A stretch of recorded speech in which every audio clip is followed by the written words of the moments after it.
히브리서 마지막 장인 13장은 12장까지의 내용과 조금 다른 실질적인 내용, 삶에 적용할 수 있는 권면을 하면서 이제 편지를 마무리하고 있습니다. 자, 이러한 내용을 우리가 성경이 기록된 순서대로 살펴보도록 하겠습니다. 1절에 보면 형제 사랑하기를 계속하고, 믿음의 공동체 안에서 이제 서로 사랑하고 또 섬겨야 한다는 것을 이야기합니다. 2절은 손님 대접하기를 잊지 말라, 이렇게 말씀하고 있습니다. 여기에서 손님이 누구일까요? 여기에서 말하는 손님은 순회 사역자들을 가리킵니다. 지금은 교회에 이렇게 담임 목사가 성도들을 그렇게 섬기고 또 영적으로 잘 자랄 수 있도록 그런 돕는 역할을 하는데, 바로 초대교회 당시에는 이렇게 순회 사역자들이 있었습니다. 바로 순회 사역자들로 방문하는 그러한 사람들을 잘 대접하는 것을 잊지 말라, 이렇게 말씀하고 있습니다. 믿음의 선조들 가운데 그 부지 중에 천사들을 영접한 자가 있다고 말합니다. 그 중에 한 사람이 바로 아브라함이었습니다. 이 손님들을 잘 접대해야 되는 이유는 당시에는 숙박비가 매우 비쌌고 또 숙소도 좀 이교도적인 관습과 또 범죄 활동이 이루어지는 조금 근거지가 되는 경우가 많았기 때문에 이렇게 순회 사역자들이 조금 더 잘 편안하게 묵을 수 있도록 잘 대접하라, 이것을 권면하고 있습니다. 3절에 보면 너희도 함께 갇힌 것 같이 갇힌 자를 생각하고, 갇힌 자는 누구이겠습니까? 감옥에 있는 사람들. 왜 감옥에 갔겠습니까? 신앙 때문에 박해를 받아 감옥에 간 사람. 갇힌 자를 생각하라고 했습니다. 너희도 함께 갇힌 것처럼 뭔가 도와주기 전에 같은 마음을 품는 것이 중요함을 보여줍니다. 그리고 학대받는 자, 10장에 보면 믿음 때문에 비방과 환난과 구경거리가 된 그러한 사람들이 있습니다. 심지어 재산까지 몰수당한 사람들이 있었다. 그렇게 제가 설명했던 기억이 있습니다. 이러한 자들이 바로 학대받는 자들인데, 이러한 자들을 잊지 말고 계속 관심을 가져야 한다, 이렇게 권면합니다. 4절의 말씀은 성적인 부분입니다. 모든 사람은 결혼을 귀히 여기고 침소를 더럽히지 않게 하라. 순결하라는 이야기입니다. 성적으로 음행하는 자들과 간음하는 자들을 하나님이 반드시 심판하실 것이라고 말씀하면서 이렇게 공동체 안에서 형제를 사랑할 뿐만 아니라 결혼 관계를 존중해야 된다, 이렇게 권면합니다. 자, 5절은 탐욕과 관련된 권면입니다. 돈을 사랑하지 말고 있는 바를 족한 줄로 알라. 돈을 사랑하지 않는 것에 대한 주장은 그 당시 상당히 중요한 가르침 중에 하나였습니다. 더 많은 재물을 가지기 위해서 욕심 부리지 말고 지금 가지고 있는 것에 만족하며 감사하며 살아가라, 이렇게 말씀하고 있습니다. 여기서 주의할 것은 이렇게 있는 것에 감사한다 그래가지고 최고 이 이윤을 추구하는, 또 최고가 되는 것을 포기하는 것을 의미하지는 않습니다. 우리 그리스도인도 최고가 되고 인류가 되기 위해서 최선을 다해야 합니다. 그렇지만 그것을 위해서 수단과 방법을 가리지 않고 남의 것을 억지로 강탈하는 이러한 사랑이 없는 모습, 이것을 피해야 할 것입니다.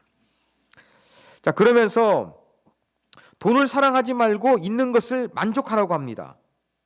그가 친히 말씀하시기를, 시편을 인용하면서 내가 결코 너희를 버리지 아니하고 너희를 떠나지 아니하리라 말씀하고 있어요. 무슨 말입니까? 하나님이 함께 하신다는 말씀입니다. 내가 지금 돈이 없습니다.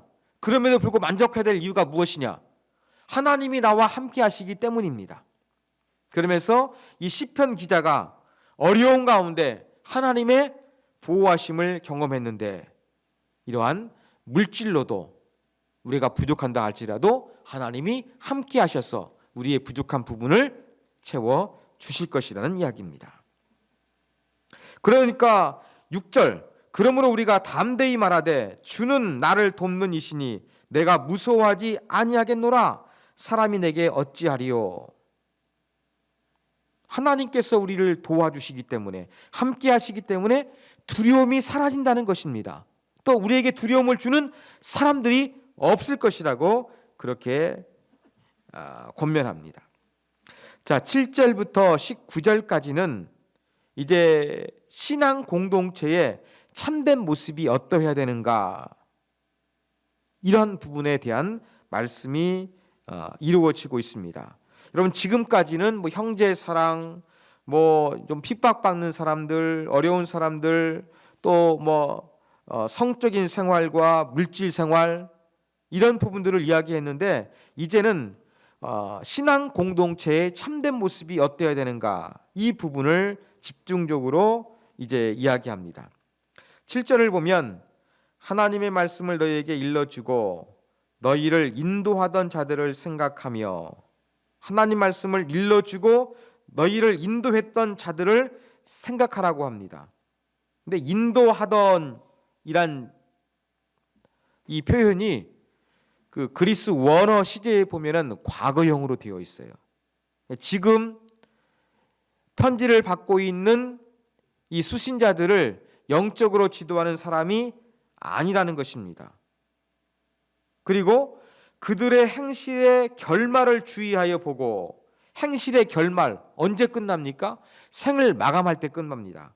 그러므로 지금 7절에서 이야기하고 있는 사람들은 누구냐? 과거 수신자들에게 영적으로 도움을 주었던 지도자를 가리키는 말씀입니다. 과거 영적인 도움을 주었던 지도자들 기억하면서 그들을 본받으라고 이야기합니다. 그런데 8절에 오니까 예수 그리스도는 어제나 오늘이나 영원토록 동일하시니라. 갑자기 조금 예수님 이야기가 나오니까 문맥이 상당히 좀 부자연스러운 것처럼 우리가 생각하기가 쉽습니다. 근데 이것은 7절과 잘 연결되는 내용입니다. 자, 7절, 과거의 지도자들이라고 제가 말씀을 드렸어요. 이미 죽은 자들이에요. 죽은 자들은 본받아야 할 면이 있어서 그들을 기억하면서 뭔가 신앙의 그 아름다운 모습을 나도 재현하기 위해서 애써야 됩니다. 그런데 예수님은 어떠한 분이시라고요? 예수님은 어제나 오늘이나 영원토록, 과거, 현재, 미래, 이 삼중 시대를 통해서 예수님은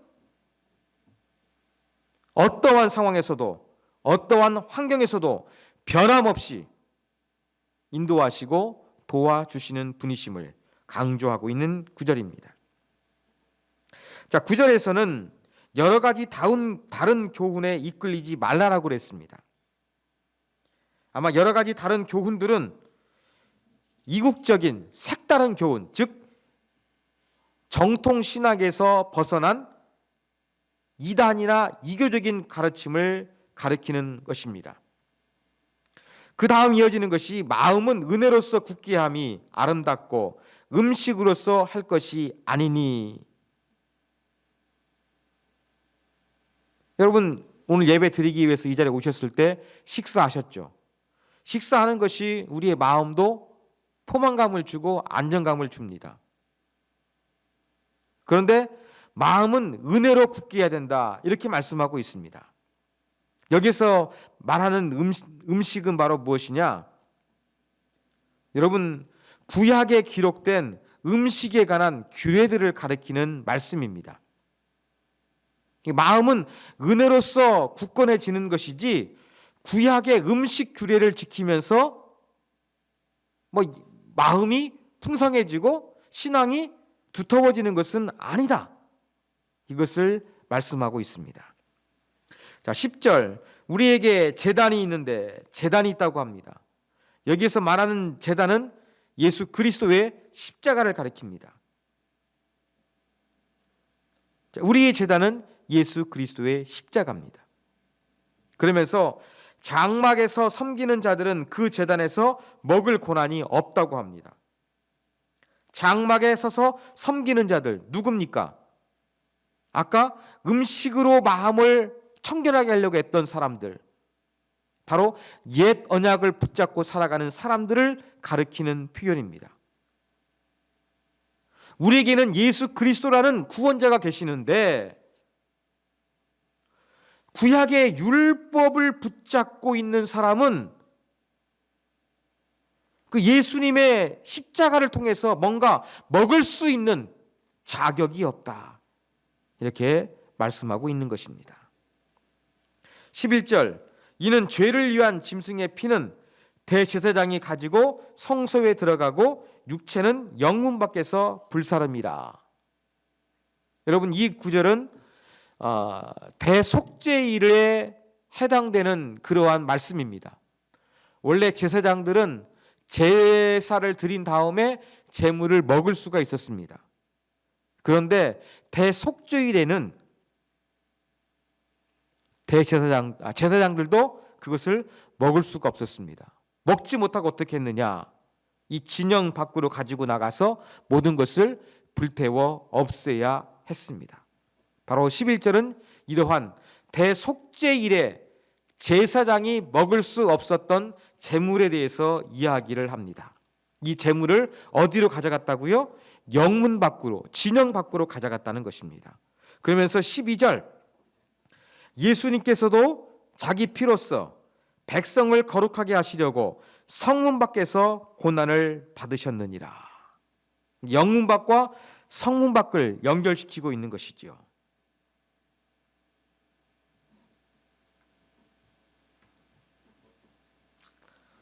바로 예수님께서도 이렇게 예루살렘 성벽 밖에서 멸시와 고통을 받으시고 죽으셨기 때문에 13절. 우리가 어떻게 할 것인가? 우리도 그의 치욕을 짊어지고 영문 밖으로 그에게 나아가자. 이렇게 말씀하고 있습니다. 이제 그리스도에게 나아가자는 것은 무엇이겠습니까? 아까 말씀드린 이 구약적인 거, 다른 교훈들, 이교적인 가르침, 이런 거 전부 다 내어버리고 오직 예수님께만 집중하고 예수님만 따라가자. 이렇게 말씀하는 것입니다. 그러면서 영문 밖으로 나가야 될 이유를 14절에서 제시합니다. 우리가 여기에는 영구한 도성이 없으므로 장차 올 것을 찾나니. 자, 고대는 성이 있잖아요. 성문 밖으로 나가면 어떻습니까? 울타리가 없으니까 보호받지를 못해요. 그러면 성 안에 있다고 해서 보호받느냐? 이 땅에 있는 성은 한계가 있다는 거예요. 우리가 영문 밖으로 나가야 될 이유가 무엇이냐면 이 땅의 도성, 이 땅의 성읍은, 이 땅의 도시는 우리를 영원토록 보호해 주지 못합니다. 그래서 장차 올 것, 그림자가 아닌 참된 하늘에 있는 것을 우리가 찾는 것입니다.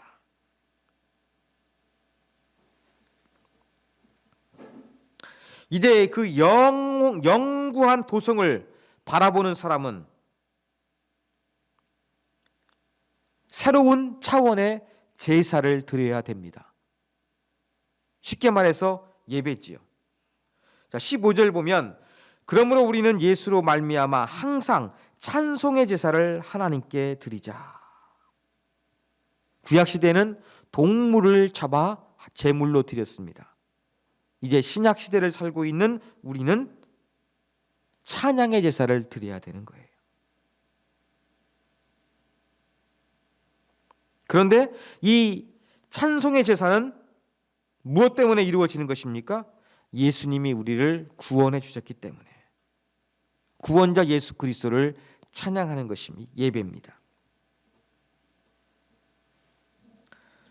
우리의 입술로 예수님의 구원과 은혜를 감사하는 고백이 넘치는 이 찬양의 제사가 필요합니다.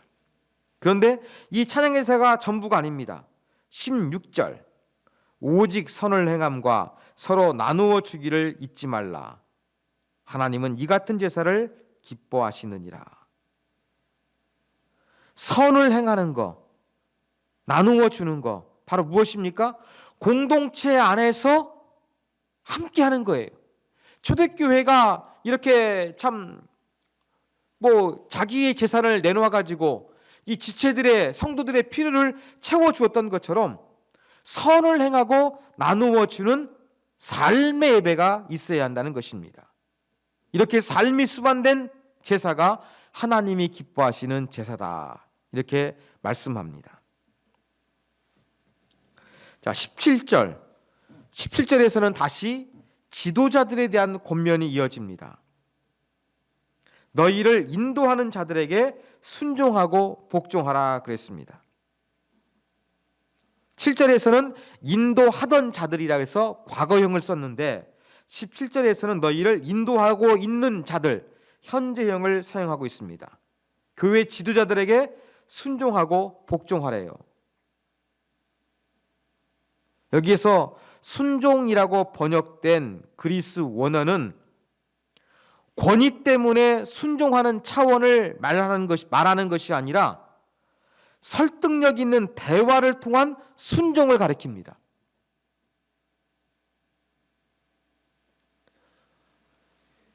교회에서 신앙을 위해서 존재하는 영적인 지도자들에게 대화를 통해서 순종하라는 거예요. 여러분, 성경이 말하고 있는 이 순종, 영적 지도자들에 대한 순종은 그냥 맹목적인 순종을 강요하지 않습니다. 이렇게 대화하면서 그들이 말하는 것을 받아들이는 순종을 가지라는 것입니다. 그러면서 복종도 이야기합니다. 여기서 복종이란 그리스 원어는 권위 있는 사람에 대한 복종이에요. 그러니까 교회 안에서 영적인 지도자들에 대해서는 어떤 마음을 가져야 되느냐? 가급적이면 대화를 통해서 순종하는 거예요. 하나님이 인격적인 것처럼 교회 안에서 이 영적인 지도자와 성도들의 관계도 대화가 있는 인격적인 관계가 되어야 하는 것입니다. 그런데 성도들 마음 가운데 밑바탕에 깔려 있어야 될 정서가 있어요. 그건 바로 무엇이냐? 권위 있는 자들이기 때문에 복종하려고 하는 마음. 하나님의 말씀을 가르치는 자들이기 때문에 그들의 권위를 인정하는 복종하는 마음이 있고 이 바탕 위에 대화를 통해서 순종해 나가는 것이 바람직하다. 히브리서 설교자는 이렇게 말씀하고 있습니다.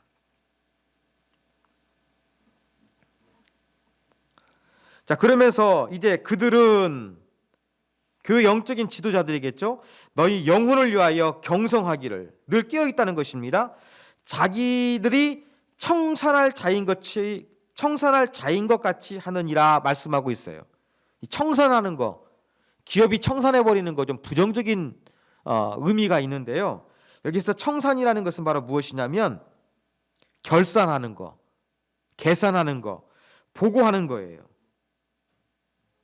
그러니까 영적인 지도자들은 이 편지를 받고 있는 일반 신자들을 위해서 그들의 영혼을 위해서 늘 깨어 있는데 내가 이거 잘못하지 못하면 언젠가 하나님 앞에서 계산해야 된다. 하나님께 보고 드려야 된다. 이때 책망받지 않도록, 이때 계산할 때에 부족하지 않도록 최선을 다해서 수고하고 있는 자들이 영적인 지도자들이다. 이렇게 말씀하고 있습니다.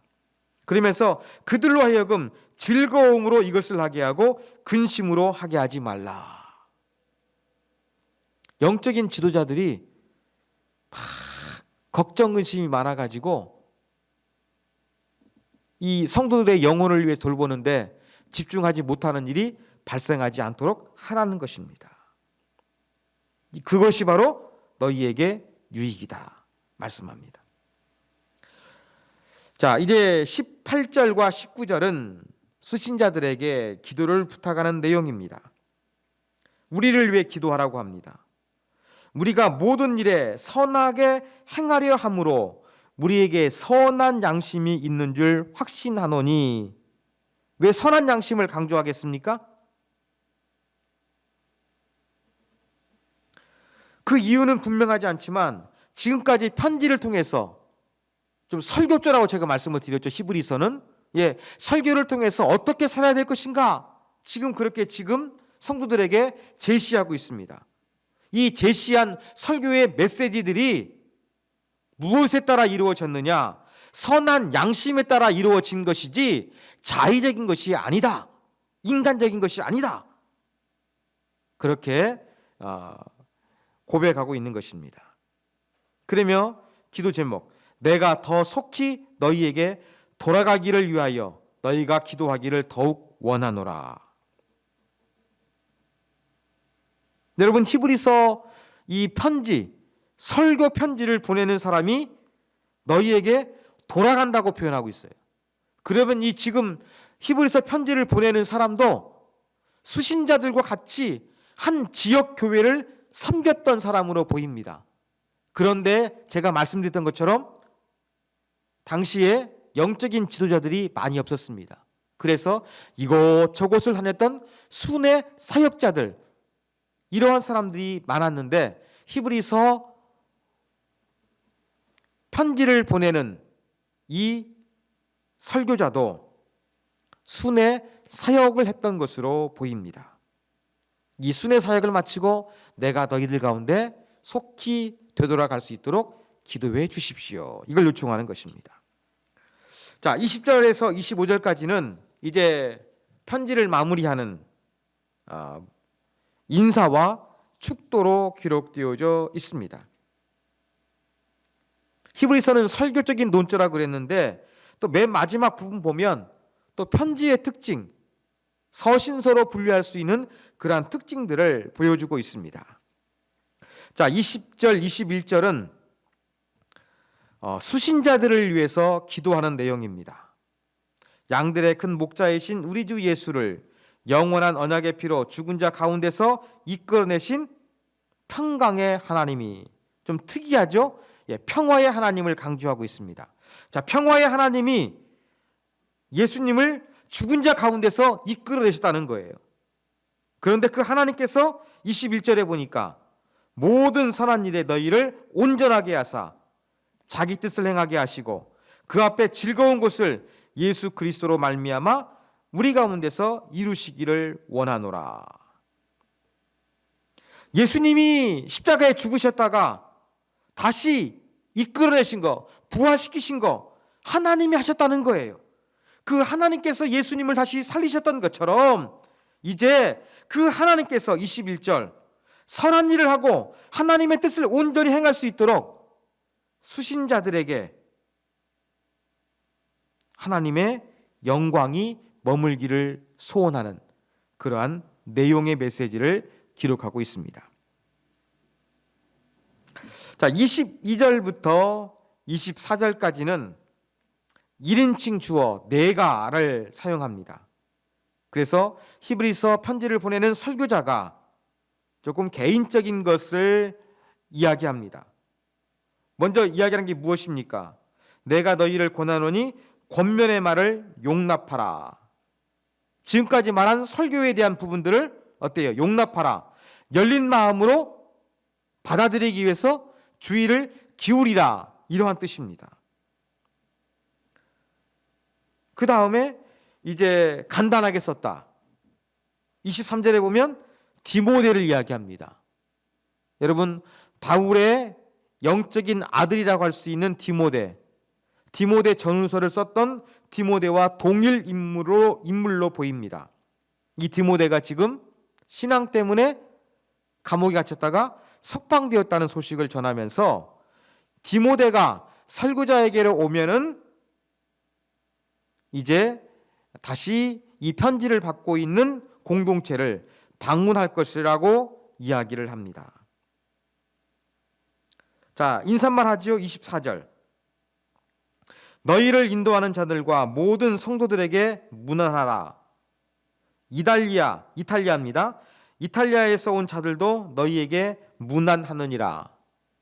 이탈리아에서 온 성도들이 왜 인사말을 건넨다고 그렇게 기록하고 있을까요? 학자들은 이 구절을 가지고서 히브리서 편지를 받는 신앙 공동체가 어느 지역에 위치하고 있었느냐, 이탈리아에 있을 가능성이 높다고 24절을 통해 가지고 그렇게 추론하고 있습니다. 그리고 25절, 은혜가 모든 사람에게 있기를 원하는 이 축도와 같은 내용으로서 히브리서 13장이 끝이 나고 있습니다. 자, 이러한 내용을 통해서 우리가 배울 수 있는 영적인 교훈 몇 가지 살펴보도록 하겠습니다. 첫째 교훈입니다. 우리는 하나님 때문에 물질 문제에 있어서 자유로워져야 됩니다. 여러분, 제가 보면 이 물건, 생활하는 물건이나 또 가전의 소유 방식이 완전히 지금 바뀌어 버렸어요. 옛날에 전화기는 집에 하나 있었습니다. 각자 핸드폰 하나씩 들고 다닙니다. 그리고 자동차도 집에는 하나가 있었어요. 그런데 이제 자동차도 집에 여러 개가 있습니다. 이것뿐이 아니겠지요? 옛날에는 컴퓨터도 집에 하나 있었습니다. 근데 스마트폰 쓸 수도 있고 뭐 노트북과 뭐 태블릿 PC 통해 가지고 이제는 개인이 가지고 있는 거예요. 점점점 사회는 가족 단위에서 개인 단위로 변하고 있는 거예요. 가정 안에서 이렇게 옛날에는 전화기도 하나만 있으면 되고 뭐 자동차도 하나 있으면 되고 뭐 이랬었는데 이제 점점점 가족 내에서도 개인 거 전부 다 사줘야 됩니다. 그리고 지금 우리 대한민국에 보면 자꾸 선진국으로 올라가고 있어요. 그러면서 삶의 질이 높아졌기 때문에 그 높은 삶의 질을 유지하기 위해서 필요한 것은 무엇이냐? 많은 물질이 필요합니다. 그래서 현대 사회에서 가장 중요한 게 무엇입니까? 돈 아닙니까? 오늘만 그랬을까요? 아니에요. 과거에도 인간에게 먹고 사는 문제, 이 경제 문제가 가장 중요했을 것입니다. 지금은 이 규모의 경제를 활성화시키기 위해서 경제가 쪼그라들면 나라 경제가 휘청거리니까 또 막 경제가 좋기 위해서 어떻게 합니까? 땡겨오는 것입니다. 소비를. 어떻게 해요? 돈이 없어도 신용과 빚을 통해 가지고 소비하게 만드는 거예요. 그래서 경제를 잘 활성화시키기 위해서 정책을 피는 것이 정부가 하고 있는 역할인 것처럼 보입니다. 그래서 빚을 권하는 사회가 되었어요. 대부분 빚을 지고 살아갑니다.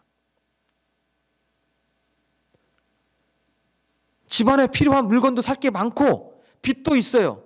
그러다 보니까 이제는 하나님 앞에 헌금하는 것도 갈등하게 되는 것이 바로 오늘날의 현실이라고 저는 생각을 합니다.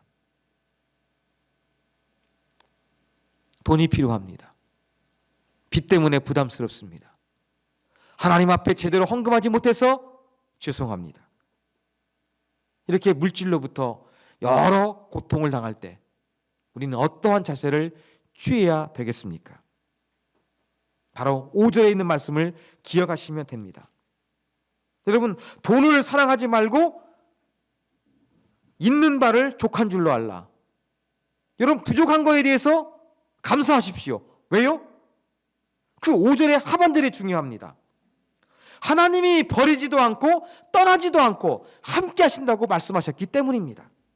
물질보다 더 중요한 하나님께서 우리와 임마누엘로 함께 하시기 때문에 우리는 물질 문제에 대해서 염려와 불안을 내려놓고 자유해야 되는 것입니다. 사랑하는 여러분, 경제 때문에 힘듭니까?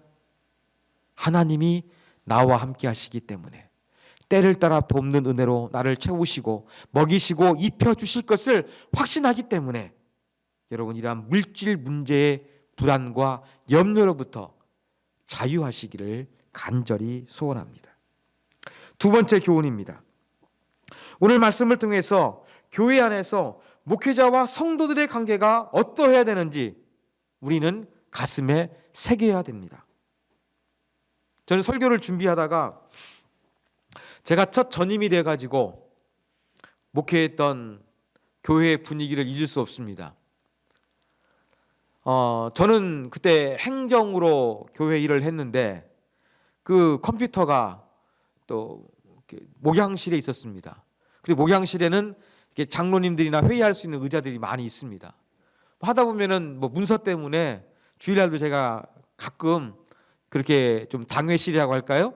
거기를 좀 들어가게 됐습니다.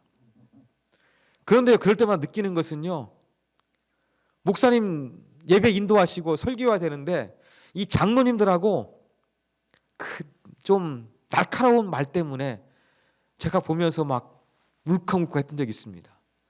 아, 목사님 설교하셔야 되는데 저런 말 들으시고 어떻게 설교할 수 있을까? 제가 그것을 걱정했던 그 기억이 오늘 말씀을 준비하면서 떠올랐습니다. 여러분들이 조금 교역자들이 부족한다 할지라도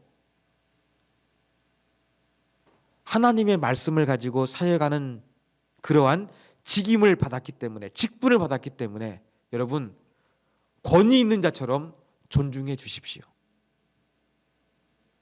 그리고 일방적으로 순종하지 마시고 조금 커뮤니케이션, 대화하면서 여러분들이 그렇게 잘 순종하고 또 하나님 말씀대로 공동체를 이끌기 위해서 노력하셨으면 좋겠습니다.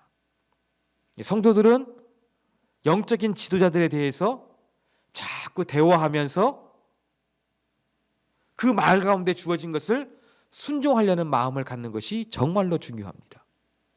그러면 목사는 어떻게 할까요? 영적인 지도자는 어떻게 할까요? 대접받는 것일까요? 아닙니다. 성도를 위해서 언젠가 하나님 앞에 계산할 것이 있는 거예요. 책만 받지 않기 위해서 어떻게 되느냐? 경성한다고 그랬습니다. 깨어있는 것입니다. 최선을 당하는 존재가 되어야 할 것입니다. 그러니까 성도들은 목회자를 진심으로 존중하고 또 대화하면서 그 가운데 가르침을 받아 순종하려고 노력하시고, 교육자들은 우리가 가장 해야 될 것은 성도들을 섬기는 것이기 때문에 그것이 최고임을 이제 인식하고 그것을 위해서 최선을 다하는 것, 이러한 자세를 가질 때 교회는 아름다워질 수가 있습니다.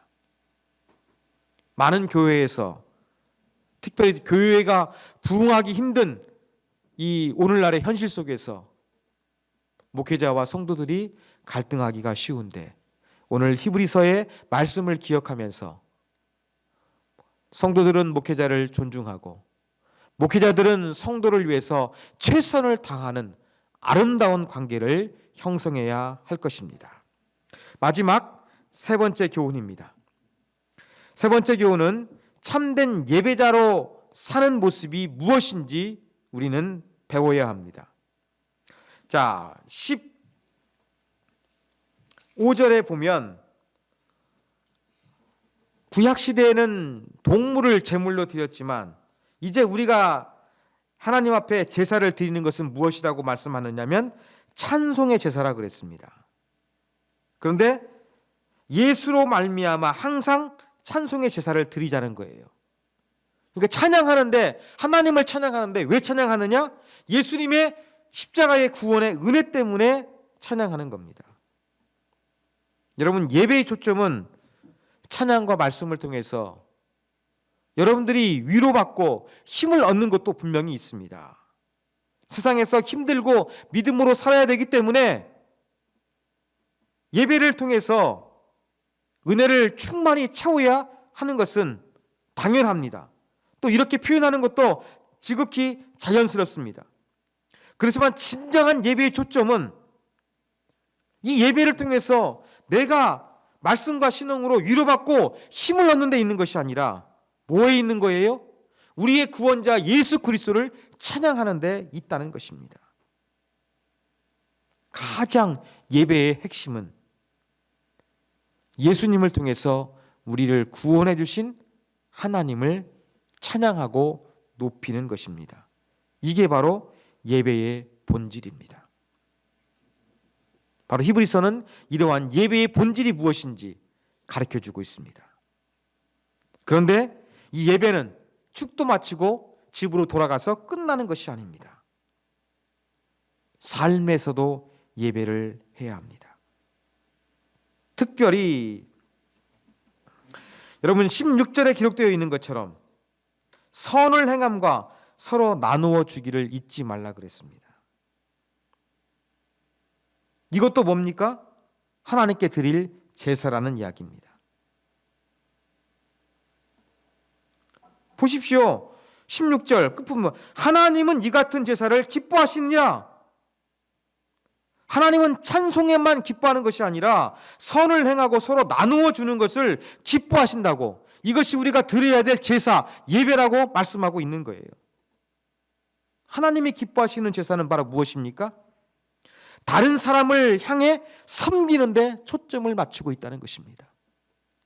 다시 말하면 삶의 예배인 거예요. 우리가 드려야 될 진정한 예배는 우리를 구원해 주신 예수 그리스도의 구원의 은혜에 대해서 감사하며 찬양하는 것입니다. 그리고 일상 속에서는 다른 사람들을 돌아보고 섬기는 이것이 바로 우리가 드려야 될 하나님이 기뻐하시는 삶의 예배라는 사실을 여러분이 기억하시기 바랍니다. 우리는 공동체 예배는 잘 드립니다. 그런데 16절, 하나님이 기뻐하시는 선을 행하는 거 관계적인 것입니다. 원어의 의미는 서로 나누어 주는 거 관계적인 거예요. 다른 지체들과 함께하는 이 예배는 우리는 너무나 부족할 때가 많습니다. 바로 오늘 말씀을 잘 기억하면서 참된 예배는 구원자 예수 그리스도를 찬양하고 감사할 뿐만 아니라 다른 사람들을 섬기고 사랑하는 데 초점이 있다는 사실을 반드시 잊지 않고 기억하시며 참된 예배자가 되기를 간절히 소원합니다.